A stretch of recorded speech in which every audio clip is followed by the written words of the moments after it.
Hello friends, welcome to साहस of technology. दोस्तों, जैसा कि सीरीज के पिछले वीडियो में हमने आर्टिफिशियल इंटेलिजेंस के बारे में समझा कि क्या है, क्यों पढ़ें, इसका मार्केट पर क्या इफेक्ट होगा।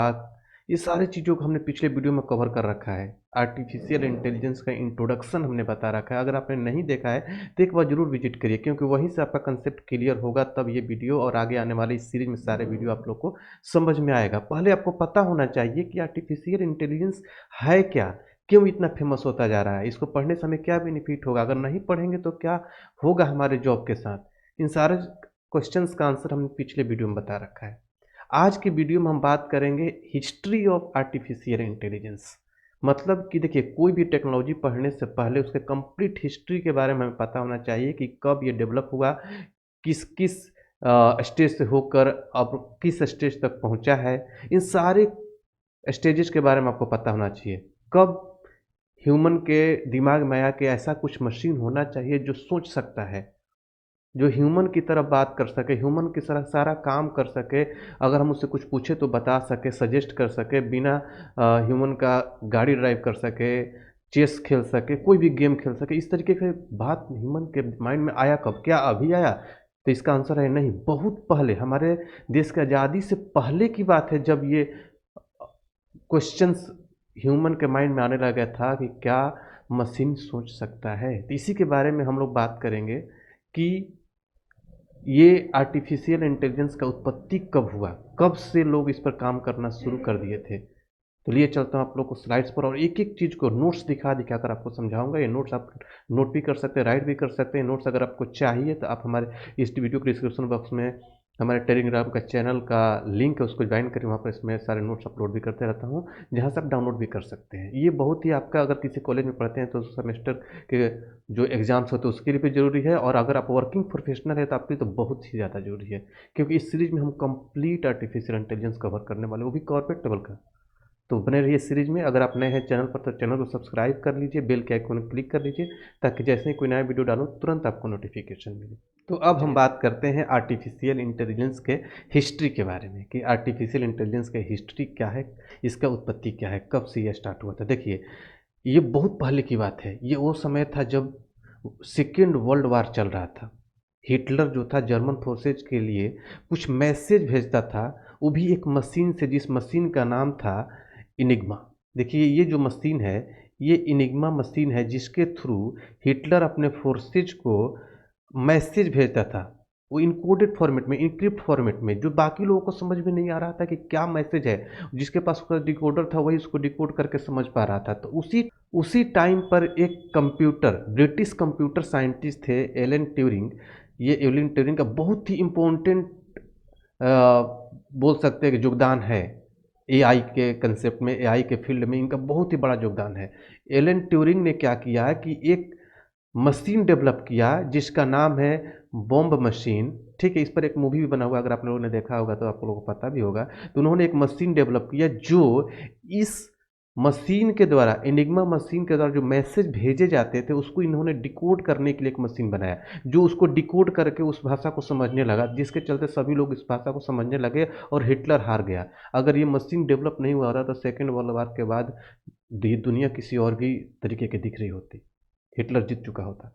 ठीक है, तो सोचिए इनका कितना बड़ा योगदान है कि उस मशीन को उस टाइम में डेवलप किया, कि उस मशीन, इनिग्मा मशीन में जो मैसेज भेजा जाता था, उस इनिग्मा मशीन के थ्रू जो मैसेज भेजे जाते थे उसको डिकोड करना सिखा दिया इन्होंने। और उन्होंने उसी टाइम एक कंसेप्ट दिया था कि कैन मशीन थिंक, क्या मशीन सोच सकता है। सोचिए, उसी टाइम एक टर्म उन्होंने दिया था। उसके बाद अब धीरे धीरे लोगों के माइंड में सब चीज़ें आने लगा कि हम क्या मशीन को इतना इंटेलिजेंट बना सकते हैं। तब हिस्ट्री में अगर बात करें तो first work that is generally recognised as A I was done by Warren McCulloch and Walter Pitts in 1943। सोचिए, उस समय की बात है। ये दो साइंटिस्ट थे, वारेन और वाल्टर। इन्होंने क्या किया कि तीन कंसेप्ट पर काम करना शुरू किया। इन्होंने एआई के बारे में सोचा, क्या हम कुछ ऐसा इंटेलिजेंस बना सकते हैं। तो इसके लिए उन्होंने तीन टर्म पर सोचने के लिए कोशिश किया, दो लोगों को बताया कि इस पर सोचा जा सकता है कि knowledge of basic philosophy of function of neurons in brain, जो ह्यूमन के ब्रेन है, ह्यूमन के ब्रेन में जो न्यूरॉन्स होते हैं, क्या उस तरीके के न्यूरॉन्स को डेवलप किया जा सकता है क्या? क्या उस न्यूरॉन को हम समझ सकते हैं कि न्यूरॉन किस तरीके से काम करता है? अगर उसको हम समझ सकते हैं तो उस तरीके का हो सकता है कि हम डेवलप भी कर लें। इस पर इन्होंने काम शुरू किया, मतलब ह्यूमन न्यूरॉन्स, ब्रेन में जो न्यूरॉन्स होते हैं, ठीक है? उसके बाद उन्होंने सोचा कि क्या उसको हम जो डिस्क्रीट मैथ में हम लॉजिक पढ़ते हैं, एंड गेट, नैंड गेट, ये सारी चीज़ें, तो उस पर इन्होंने एग्जीक्यूट करने की कोशिश किया कि अगर उस ब्रेन के न्यूरॉन्स को समझ सकते हैं तो अगर उसका न्यूरॉन अगर बनाएं और उसको एनालिसिस करके फॉर्मल लॉजिक पर कंप्यूट करें तो इसका हम कुछ कर सकते हैं कि मशीन भी हमारी तरह सोचने लगेगा। इस तरह का कंसेप्ट उन्होंने देने की कोशिश किया। ठीक है, उसके बाद उन्होंने ट्यूरिंग का जो लॉजिक कंप्यूटेशन है उस पर भी काम करना शुरू किया। ठीक है, देखिए इसका तो ज़रूरी था ही, क्योंकि ट्यूरिंग ने लॉजिकल कंप्यूटेशन के बारे में बहुत कुछ सोचा था, इन्होंने बना दिया था, तो उस पर भी इन्होंने बोला कि उसको भी हम इसमें लेंगे ताकि उससे भी हमें हेल्प मिलेगा। तो मतलब कि इन 3 टर्म्स पर इन्होंने सोचना शुरू किया। इसका की फाइंडिंग क्या हुआ, जब इन्होंने इस पर काम स्टार्ट किया तो इसका कुछ की फाइंडिंग्स निकले। ठीक है, पहला फाइंडिंग्स ये हुआ कि देखिए बायोलॉजिकल न्यूरॉन्स हैं जो ह्यूमन के ब्रेन में होते हैं, इधर वाला ये ह्यूमन के ब्रेन में बायोलॉजिकल न्यूरॉन्स इस तरीके से होते हैं, और उन्होंने बोला कि अगर हम न्यूरॉन्स बनाएं तो कुछ इस तरीके से बना सकते हैं। ठीक है, ये पिट्स और जो वारेन और पिट्स का ये न्यूरॉन है, उन्होंने इस तरीके से बनाने का कोशिश की। इसके बारे में स्टेप बाई स्टेप सब कुछ हम आगे पढ़ेंगे। तो इन्होंने बताया कि हम ह्यूमन न्यूरॉन्स की तरह ही अब मशीन का भी न्यूरॉन्स क्रिएट कर सकते हैं, जो हर करेक्टराइज पर ऑन ऑफ करके हम उसको एग्जीक्यूट करा सकते हैं। मतलब Warren मुकल्ला and Walter proposed A model of artificial neurons. Artificial मतलब मैन मेड, आदमी के द्वारा, ह्यूमन के द्वारा बनाया हुआ आर्टिफिशियल न्यूरॉन्स बना सकते हैं, which neurons can be characterised being on and off. इस पर काम कर सकता है, जो मैथमेटिकल कैलकुलेशन पर ये काम करने के लिए इन्होंने दिया कि हम इसको ऑन ऑफ कर करके इस न्यूरॉन को एग्जीक्यूट करा सकते हैं, जो कंप्यूट कर सकता है। सोचिए उस समय 1943 की बात है, जब हमारा देश आज़ाद भी नहीं हुआ था। ठीक है, they showed that any computable function could be computed by some network of connected neurons. ये थ्योरी उन्होंने उसी टाइम बता दिया था, समझा दिया था कि इस तरीके से हम कर सकते हैं। और सबसे बड़ा चीज़ इन्होंने ये सजेस्ट किया कि दे सजेस्टेड कि नेटवर्क कैन ऑल्सो लर्न। ये जो न्यूरॉन का नेटवर्क लोग डेवलप करेंगे वो सीख भी सकता है। देखिए, जो ट्यूरिंग का मशीन था उस अपने आप को इन्हांस नहीं कर सकता था, जो मशीन में मैसेज आएगा उसको डिकोड करके बता देगा, लेकिन वो सीख नहीं सकता। सीखना मतलब, लर्न मतलब क्या, जो पिछले गलती को से कुछ सीख ले, आगे गलती ना करे, या फिर कुछ भी चीज़ें हमारे पास आ रहा है तो उससे कुछ चीज़ें सेंस करे, उसको सीखे, अपने आप को इन्हांस करे, वैसा नहीं कर सकता। लेकिन उन्होंने बताया कि अगर इस तरीके का न्यूरॉन्स हम बना दें जो ह्यूमन के न्यूरॉन्स की तरह काम करेगा, तो वो बाहरी दुनिया से सीख सकता है। उसके साथ कुछ गलती होता है तो उसे सीख लेगा। ठीक है, मतलब कि कुछ ऐसा प्रॉब्लम आता है तो सीखेगा, उसके अकॉर्डिंग अगला डिसीजन ले सकता है। ऐसा कुछ उन्होंने कंसेप्ट उसी टाइम दे दिया था। ठीक है, अगले बार मतलब अगले फाइंडिंग में हुआ कि इन 1950 एलन ट्यूरिंग ने ही एक और प्रपोज किया, ट्यूरिंग टेस्ट। देखिए, वो तो की फाइंडिंग किसका था, वारेन और वाल्टर का, जो पिट्स थे उनका की फाइंडिंग था।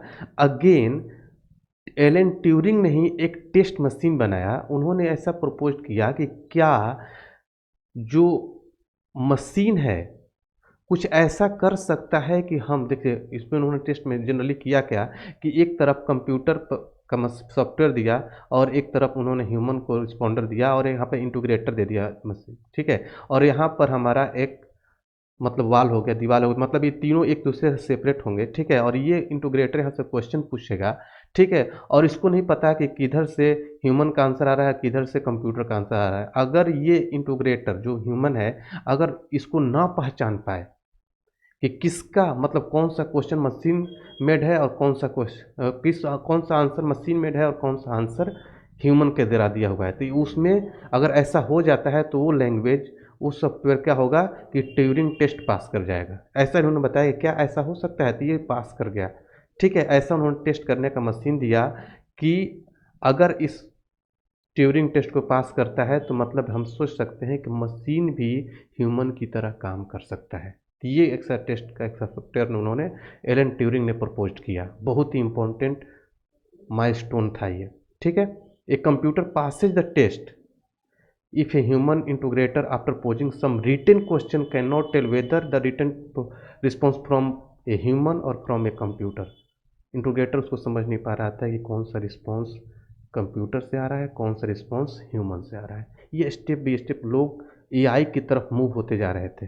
ठीक है, अगला चीज कि अगेन 1950 में ही वार्मेन मिन्स्की एंड डीन इमोन्स ने जो हार्वर्ड यूनिवर्सिटी में उन्होंने एक first neural network computer develop किया। पहले के जो कंप्यूटर्स थे जो न्यूरल नेटवर्क कंप्यूटर नहीं थे, नॉर्मल कंप्यूटर थे, इन्होंने न्यूरल नेटवर्क कंप्यूटर जो हमने अभी कंप्यूटेशन के बारे में बताया जो कि ह्यूमन के न्यूरॉन्स की तरह काम करेगा, उसका नाम उन्होंने दिया SNARC। ठीक है, SNARC अगर ये बहुत इंपॉर्टेंट कीवर्ड है, लोग पूछ लेते हैं, अगर आप इसको गूगल पर सर्च करेंगे तभी पता चलेगा कि 1950 में इसको डेवलप किया गया था, जो एक पहला न्यूरॉन नेटवर्क कंप्यूटर था जो न्यूरॉन की तरह मतलब इंसान के न्यूरॉन की तरह काम करेगा। ठीक है, ये वही मशीन है। अभी तो दुनिया बहुत आगे निकल चुकी है, लेकिन धीरे धीरे कैसे इन्हांस हुआ उन सारे चीज़ों को मैं आप लोग को बताने की कोशिश कर रहा हूँ, क्योंकि मैं चाहता हूँ कि आपके पास कंप्लीट नॉलेज हो। ठीक है, इसके बाद अगेन बर्थ ऑफ एआई जिसको हम बोलते हैं, जो जॉन मैकार्थी हैं, इन्हीं को फादर ऑफ एआई बोला जाता है। इन्होंने जो टर्म एआई है दिया 1956 में, कंप्यूटर साइंटिस्ट थे, इन्होंने ही जो एआई जो आर्टिफिशियल इंटेलिजेंस का जो टर्म था 1956 में दिया। एक यहाँ पर एक कॉन्फ्रेंस में जो इनके द्वारा और कुछ और साइंटिस्ट थे, इन कॉन्फ्रेंस चलाए थे, वहीं पर इस टर्म को इन्होंने पहली बार जब जाहिर किया कि ऐसा कुछ हो सकता है, इसीलिए इनको फादर ऑफ एआई बोला जाता है। और मैकार्थी थे जो 1958 में एक लिप्स नेम का एक लैंग्वेज भी डेवलप किया। ठीक है, और ये जो दौर था 1952 से लेकर 1969 तक बहुत सारी डिस्कवरी किया गया, बहुत सारे एआई के बारे में इन्हांसमेंट हुआ, मतलब एक तरह का प्रचलन चल गया, दौर चल गया कि इसके बारे में कुछ सीखना, कुछ इसके बारे में कुछ और डेवलप करना, इसके बारे में कुछ और डेवलप करना। दुनिया भर के सारे साइंटिस्ट कुछ ना कुछ इसके बारे में करने लगे ताकि लोगों को हम एआई के बारे में समझा सकें। एआई का एक तरीके से दौर ही चल पड़ा था। ठीक, देन इसके बाद 1974 से लेकर 1980 तक के टाइम पीरियड को हम एआई विंटर बोलते हैं। रीजन कि ये वो दौर था 1970 के बाद जब लोग बहुत ज़्यादा उत्सुक थे, मतलब कि एक तरीके से सभी लोग रिसर्च करने पर लग गए थे एआई के बारे में, और बहुत सारे पैसे फाइनेंशियल इसमें इन्वेस्ट किया जा रहा था, लेकिन उस तरीके का फीडबैक, उस तरीके का रिजल्ट हमें नहीं मिल पा रहा था। तो लोग निराशा के दौर में चले जा रहे थे, मतलब कि जो एक्सपेक्टेशन था, देखिए होता क्या है कि कोई भी चीज़ मार्केट में जब आता है तो उससे लोग ज़्यादा एक्सपेक्ट करने लगते हैं, लोग उस पर इन्वेस्ट करने लगते हैं, सोचते हैं कुछ नया निकल के आए, कुछ नया निकल के आए। तो उस टाइम ये फाइनेंशियल सेटबैक्स में चला गया, बहुत सारे फाइनेंशियल हम लोग उसमें इन्वेस्ट किए, लेकिन उस तरीके का जो रिजल्ट था, जो आउटपुट था, नहीं मिल पाया। इसलिए इस टाइम पीरियड को हम एआई विंटर बोलते हैं। लेकिन अगेन 1980 में 1980 में ये बूम होके आया, मतलब कि एआई में बूम आया, मतलब एक उछाल आया। आप देख सकते हैं इस ग्राफ के थ्रू कि 1980 में एक तरीके से बड़ा उछाल आया। क्यों कि कुछ टाइम एक एक्सपर्ट सिस्टम डेवलप किया गया, और ये एक्सपर्ट सिस्टम आज भी बहुत ज़्यादा यूज होता है। एक्सपर्ट सिस्टम की अगर हम बात करें तो अगर आप बॉट की बात करते हैं, जैसे कि कोई मशीन आपसे बात करता है, कहीं भी कुछ चीज़, कहीं भी आप चैट करते हैं तो वहाँ पर बैक साइड में कोई इंसान नहीं होता है, वो एक मशीन चैट कर रहा होता है, बोट चैट कर रहा होता है, मशीन नहीं बोल सकते, एक सॉफ्टवेयर चैट कर रहा होता है आपको, और आपके सारे क्वेश्चंस का आंसर देता है। जहाँ पर उसका आपके क्वेश्चंस का आंसर वो नहीं दे पाता है, वहाँ पर ह्यूमन चैट करना शुरू कर देता है। लेकिन कुछ समय तक मतलब किसी किसी का तो सारे क्वेश्चन का आंसर वही दे देता है, लेकिन कहीं फंसता है तो वहाँ से ह्यूमन आगे कंटिन्यू करता है। जैसे आप रियल एग्जांपल समझिए, जैसे मान लीजिए कभी आप जियो या एयरटेल के ऐप पर जाइए और वहाँ पर चैट करिए, तो जो चैट करते हैं, कोई क्वेश्चन पूछते हैं तो वहाँ से सॉफ्टवेयर का आंसर आता है। जब कुछ इस तरीके का क्वेश्चन पूछते हैं और जो जिसका आंसर उसके पास नहीं है, तो वहाँ पर बोल देता है कि you can call to customer care number दे देता है, या फिर वहाँ पर बोलता है कि हम आपके लिए एक टेक्नीशियन का विजिट शेड्यूल कर देते हैं। इस तरीके का आंसर आने लगता है। या फिर स्विगी में आप कॉल करिए, ठीक है, स्विगी में चैट करिए कुछ ऑर्डर्स के रिलेटेड, तो वहाँ पर मशीन आपको चैट करके भेजता है, सॉफ्टवेयर चैट करके भेजता है। तो मतलब ये बॉट सिस्टम होता है जो आपके सारे क्वेश्चंस का आंसर, तो वहाँ पर सिस्टम में सारे क्वेश्चंस का आंसर सेट किया होता है जो कॉमन क्वेश्चंस होते हैं। बहुत सारे यूजर्स का जो प्रॉब्लम होता है वो आप सॉल्व करके दे देता है, लेकिन कहीं कहीं वो फंसता है तो वहाँ से उसे आगे कंटिन्यू ह्यूमन करता है, लेकिन इससे क्या होता है कि बहुत सारे ह्यूमन का टाइम बच जाता है।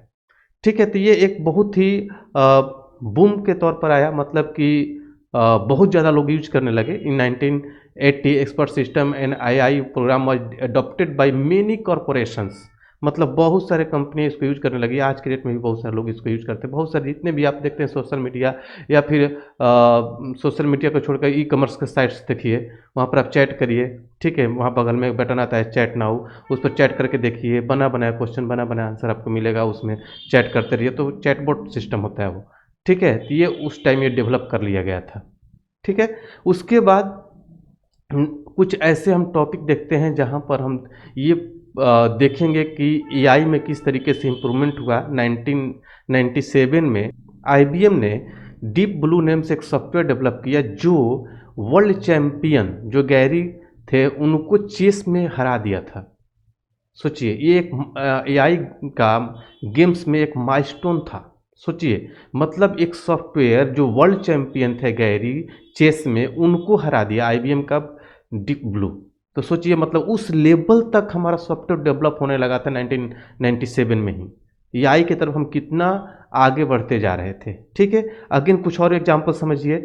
2005 में एक स्टैनली नेम का सेल्फ ड्राइविंग कार एक यूनिवर्सिटी ने डेवलप किया, जो उस समय पर एक डार्पा नाम का एक कार रेसिंग गेम होता था जिसे डार्पा ग्रैंड चैलेंज बोलते थे। उसमें ये स्टैनली ने जो सेल्फ ड्राइविंग कार था जीता था। मतलब कुछ कार्स ह्यूमन चला रहे थे और ये कार सेल्फ ड्राइविंग का था, इसने सारे लोग को हरा दिया। सोचिए उस लेवल तक, हालांकि उस टाइम ये रिसर्च पीरियड में था, उस समय डेवलप हो रहा था, लेकिन आज के डेट में तो टेस्ला ने सेल्फ ड्राइविंग कार डेवलप कर दिया जो अच्छे खासे अच्छे तरीके से चल रहा है। लेकिन उस समय के लिए बहुत ही बड़ा इम्प्रूवमेंट था इन एआई। किस तरीके से, तो कि कहाँ से हम चले थे और धीरे धीरे कहाँ तक हम पहुँचते जा रहे हैं। ठीक है, ये एआई का हिस्ट्री है जिसको मैं आप लोग को समझाने की कोशिश कर रहा हूँ। ये चीज़ें समझ में आ जाएगा तो आगे के जो भी सेशंस मैं आप लोग को दूंगा, वीडियो अपलोड करूँगा, वो सारी चीज़ आपको अच्छे से समझ में आ जाएगा। इसलिए हिस्ट्री समझाना आप लोग को बहुत ज़रूरी था। ठीक है, उसके बाद 2011 में एक आईबीएम नहीं, एक वाटसन नाम का एक सॉफ्टवेयर डेवलप किया था, जो उस टाइम में एक गेम होता था जियोपार्डी, उसमें उस टाइम के जो वर्ल्ड चैंपियंस थे उसको हरा दिया था।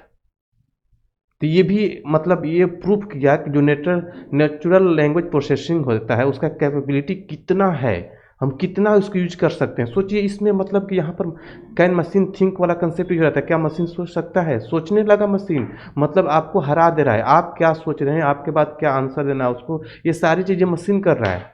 चेस जो चेस होता है, जहाँ पर चेस में इसने हराया, जो उस टाइम के वर्ल्ड चैंपियन थे ये गैरी, उनको हराया था। तो सोचिए चेस एक माइंड गेम है जहाँ पर बहुत दिमाग लगाना होता है। उस टाइम जो चैलेंज इसने एक्सेप्ट किया इस डीप ब्लू ने, जो उस टाइम के वर्ल्ड चैंपियन को हराया, तो सोचिए कितना माइंड गेम में हराया था।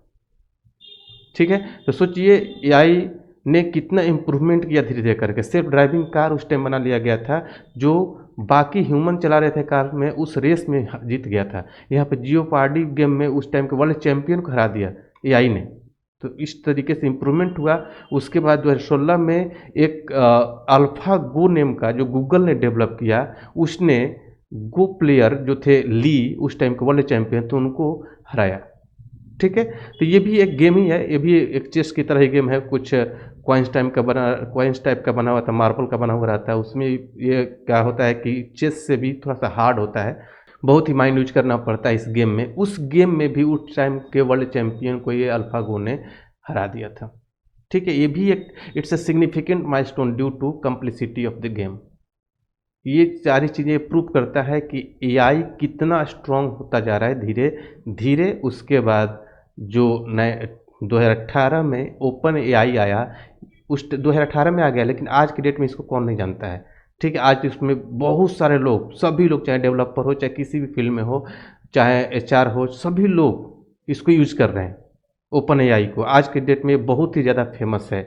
यहाँ तक इसका हिस्ट्री आता है। अब तो एआई का यूज़ बहुत सारे फील्ड में, बहुत सारे वर्क में हो रहा है, जिसको हम आगे पढ़ेंगे कि कितने टाइप के एआई होता है, जनरेटिव एआई क्या होता है, सबके बारे में हम इस सीरीज में पढ़ेंगे। लेकिन ओपन एआई एक ऐसा कंसेप्ट आया जो मार्केट में धमाल मचा दिया, धीरे-धीरे इतना फेमस हो, इतने अपने आप को इतना इम्प्रूवमेंट किया कि आज के डेट में सभी लोग इसको यूज़ कर रहे हैं। ठीक है, इससे कुछ भी पूछ लीजिए कि मुझे ये प्रॉब्लम है, इस क्वेश्चन है, उसका आंसर क्या होगा बता देगा। आप बोल दीजिए कि मुझे एक लेटर लिख दो, मुझे किसी लीव के लिए लिख कर दे देगा आपको। मुझे एक पैराग्राफ लिख कर दो, मुझे लेक्चर देना है, तो सारा कंसेप्ट विद एग्जांपल सब कुछ बना बना कर आपको दे देगा विदिन 5 सेकंड।